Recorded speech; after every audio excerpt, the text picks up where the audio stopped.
Bem-vindo ao meu vídeo, me chamo Bruno Roberto Machado Mainardes, estou cursando Engenharia Elétrica na Faculdade SESCAG, Centro de Ensino dos Campos Gerais, e estarei apresentando hoje meu trabalho sobre Michael Faraday. Bem, ele foi um grande físico inglês que nasceu em Everton, na Inglaterra, no dia 22 de setembro de 1791. Sua família logo se mudou para Londres. Ele morava com seus pais, que eram James e Margaret, que eram de família humilde, e devido a isso ele recebeu pouca instrução escolar e logo largou os estudos para se tornar entregador de jornais. Logo após ser entregador, em 1805, seu chefe o promoveu para aprendiz encadernador.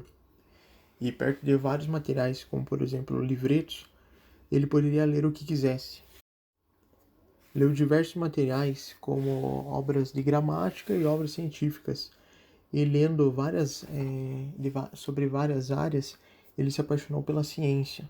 Em 1810, ele foi assistir uma conferência de Sir Humphry Davy. Também, como curiosidade, tem que, quando ele foi morar com o seu chefe, o dono do jornal, ele teve acesso a uma maior gama de material para leitura. Aos 20 anos, ele assistiu a essa conferência, além de tomar nota de tudo minuciosamente.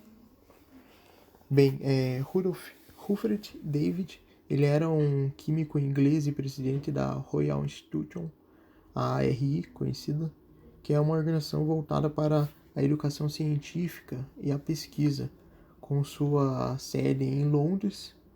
Ela foi fundada em 1799 pelos principais cientistas da época, com o intuito de difundir o conhecimento. Aos 20 anos, Faraday largou seu emprego com o intuito de obter um emprego na área científica, que é o que ele havia tomado gosto, e ele acabou mandando uma carta para Sir Humphry, que era da Royal Institution, junto com as suas anotações que ele havia feito da conferência. David, ele se interessou, entrevistou e contratou Faraday como secretário e ajudante científico. Trabalhou com grandes cientistas e fez uma viagem pela Europa com seu chefe David. Bem, após essa viagem, com credibilidade, ele se tornou o diretor dos laboratórios do RI e se destacou durante anos pela experiência e descobertas na área da química, eletroquímica e metalúrgica, com mais afinco, ênfase e interesse na área da eletroquímica, onde ele descobriu as leis da eletrólise de Faraday. E um grande legado de Faraday para a Royal Institution foi a Royal Institution Christmas Lecture, que aconteceu anualmente desde 1825, e ela só teve a exceção de 1939 até 1942, por causa da Segunda Guerra Mundial. Bem, essas conferências, elas apresentavam temas científicos com a audiência geral, incluindo os jovens, de uma forma informativa e divertida. Michael Faraday, ele organizou a primeira série da Conferência de Natal, como já dito, em 1825. Isso ocorreu uma época quando a educação organizada para jovens era escassa, e Faraday apresentou um total de 19 séries. Devido às contribuições de Faraday, ele se tornou um educador notável pela clareza com que ele explicava as coisas complexas relacionadas a seus experimentos. Ele ajudou a popularizar a ciência e ajudou os jovens a entender com facilidade o que era complexo.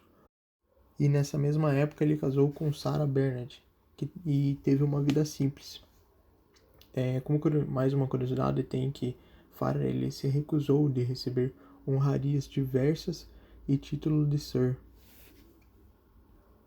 E ao se passar anos, Faraday apresentou diversos problemas de saúde, como reumatismo e outros. Aos 56 anos, ele se aposentou das pesquisas e dedicou-se à Companhia Elétrica Telegráfica. Ele aposentou-se oficialmente de cientista só em 1858 e morreu no dia 25 de agosto de 1867. Aos seus 75 anos, sem deixar herdeiros. Suas descobertas estavam centralizadas na área da física e da química, onde poderiam resumir-se em descobertas sobre a eletricidade, a eletroquímica e o eletromagnetismo. Faraday, com suas descobertas sobre eletromagnetismo, pôde ajudar com base os trabalhos da engenharia por fim do século XIX, onde Edison, Siemens e outros tornariam possível a eletrificação da sociedade industrializada.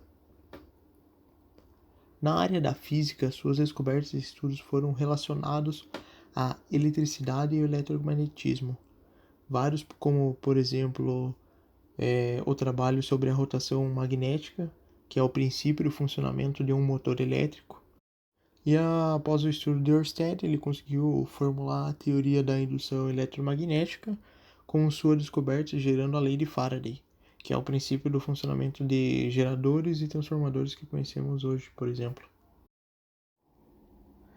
Adentrando a sua obra mais conhecida, a lei de Faraday, Faraday realizou experiências a fim de entender os fenômenos do eletromagnetismo. Em uma, ele utilizou um anel de ferro e enrolou um fio de cobre em uma metade do anel e outro fio de cobre na outra metade. Ele ligou as extremidades de um fio a uma bateria e o outro pedaço ele ligou em série com uma bússola colocada a uma certa distância do anel, como podemos ver na imagem. Quando ligava a bateria, identificou que a bússola ela variava a sua direção, voltando a observar o mesmo quando era desligada. Contudo, quando a corrente permanecia constante, não havia movimento da bússola.